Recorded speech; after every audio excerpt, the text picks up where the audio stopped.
चलिए तो आज के ऑनलाइन लाइव क्लास में आपका स्वागत है। जैसा कि आप लोग को मालूम ही है कि हमने पिछले क्लास में 12th ज्योग्राफी के इकाई 8 का कुछ पॉइंट पढ़ाए थे और आज शेष पॉइंट हम पढ़ाएंगे। मैं आप लोग को बता दूं, हम पिछले क्लास में विश्व के जो प्रमुख अंतः स्थलीय जलमार्ग था उसको पढ़ा रहा था। उसमें से आज डेन्यूब जलमार्ग या डेन्यूब स्थलीय जलमार्ग हम लोग पढ़ेंगे। लिख लीजिए, डेन्यूब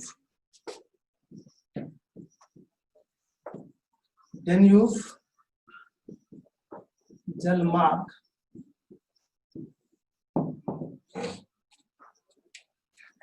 मैं बता दूं आप लोग को, यह जलमार्ग पूर्वी यूरोप के भागों में विकसित है और यह डेन्यूब एक नदी है, उसी के सहारे इसका निर्माण किया गया है। डेन्यूब जलमार्ग विश्व के कई देशों को भी आपस में जोड़ते हैं। यह एक प्रमुख नहर है जो कई देश से होकर गुजरती है और परिणाम स्वरूप कई देश को एक दूसरे से जुड़ने का भी अवसर यह प्रदान करती है। चलिए इसको भी आप लोग अब नोट कर लीजिए। यह एक महत्वपूर्ण आंतरिक जलमार्ग है जो पूर्वी यूरोपीय भाग को अपनी सेवा प्रदान कर रही है, जो पूर्वी यूरोपीय भाग को अपनी सेवा प्रदान कर रही है। यह डेन्यूब नदी के सहारे विकसित है। डेन्यूब नदी ब्लैक फॉरेस्ट से निकलकर अनेक देशों से होती हुई पूरब की ओर बहती है। इससे कई देशों को सस्ती जल परिवहन मार्ग मिल रही है।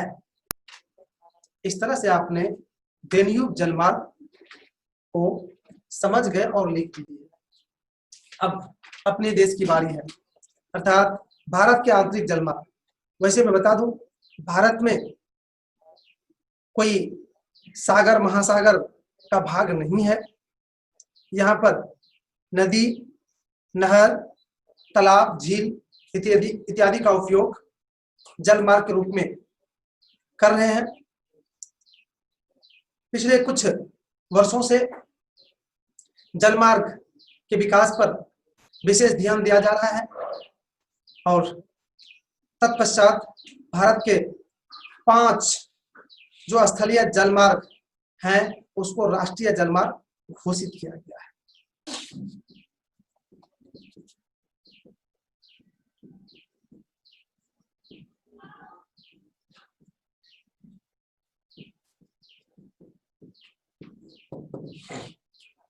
इसके संबंध में तो अभी मैंने कुछ जानकारी दी ही है।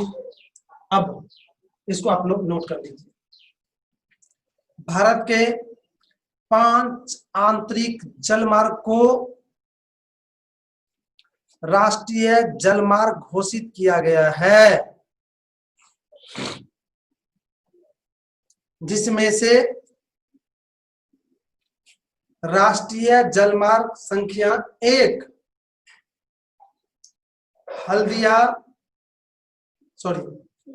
इलाहाबाद से हल्दिया के बीच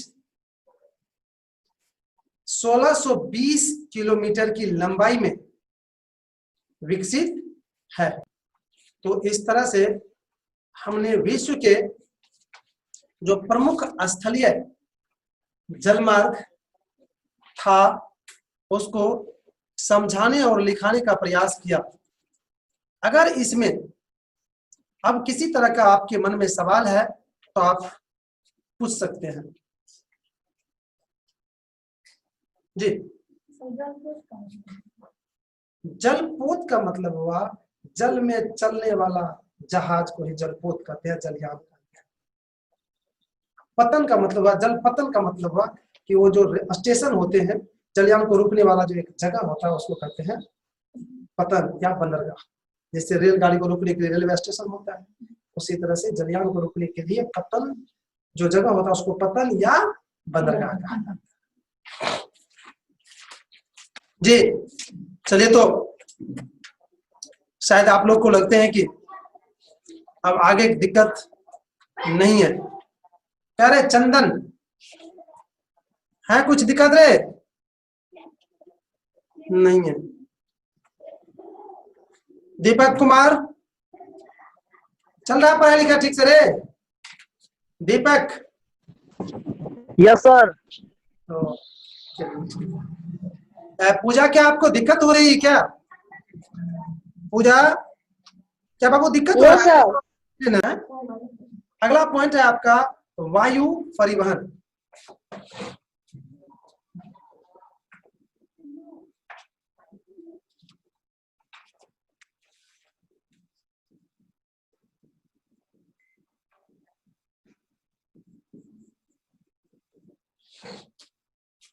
इसके संबंध में भी पहले सुन लीजिए।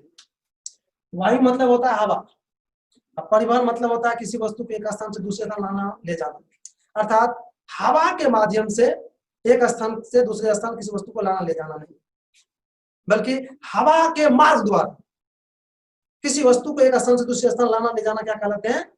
वायु परिवहन। अर्थात वायु मार्ग या वायु परिवहन सबसे तेज गति से परिवहन सेवा प्रदान करने वाली है।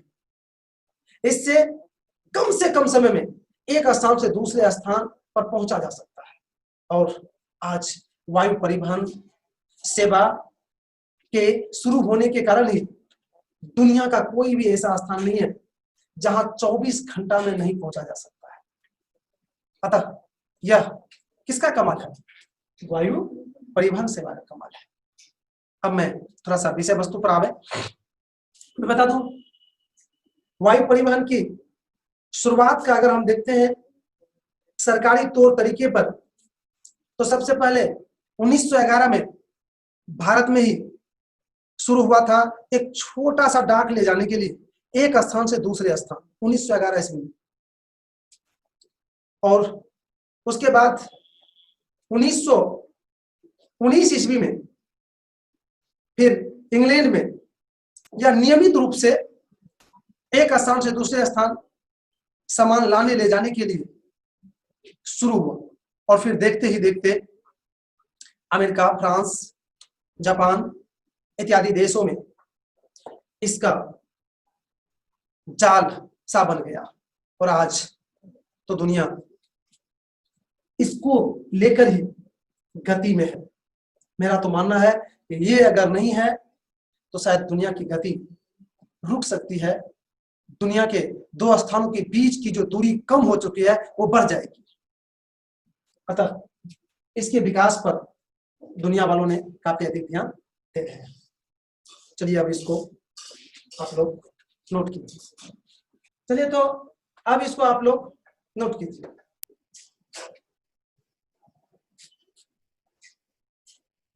वैसे तो 1911 ईस्वी में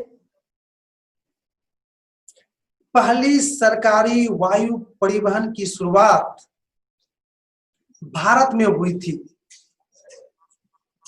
लेकिन 1919 ईस्वी में पहली बार लंदन से पेरिस के बीच नियमित व्यापारिक सेवा प्रारंभ हुई थी। इसका संचालन ब्रिटेन द्वारा किया गया था।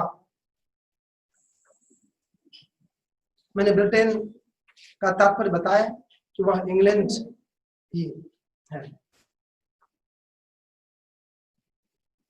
बाद में ब्रिटेन, फ्रांस और अमेरिका ने अनेक विमान सेवाएं देना प्रारंभ कर दी। इससे परिवहन कार्य का तेजी से विकास होने लगा। Paragraph change. वायु परिवहन में सबसे आगे अमेरिका है। यहां 4 बड़ी विमान कंपनियां और 45 घरेलू सेवा कंपनियां सेवा दे रही है। अमेरिका के बाद वायु परिवहन में यूरोप का स्थान आता है।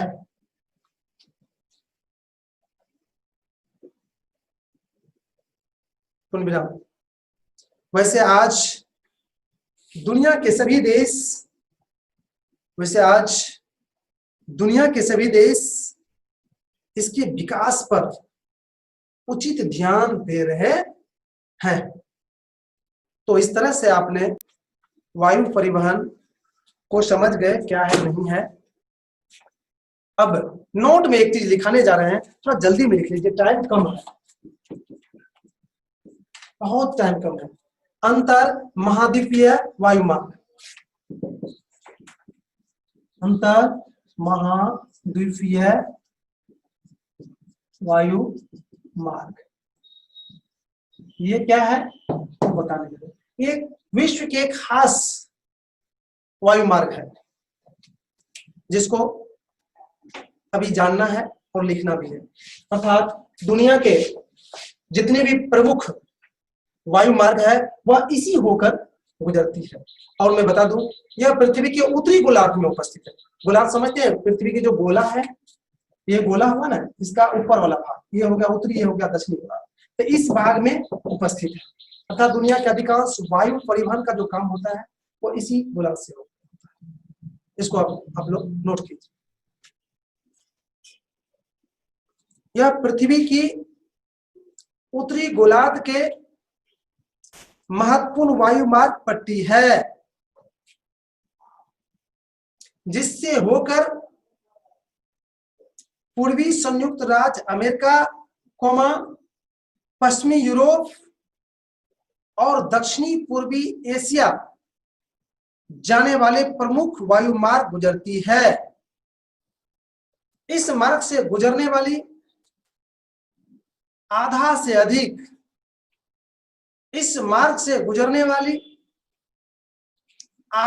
अधिक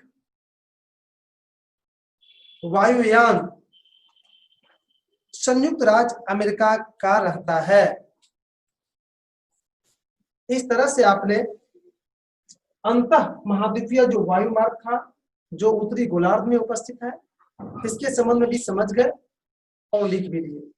अब इसमें भी अगर कोई दिक्कत है तो आप पूछ सकते हैं जी।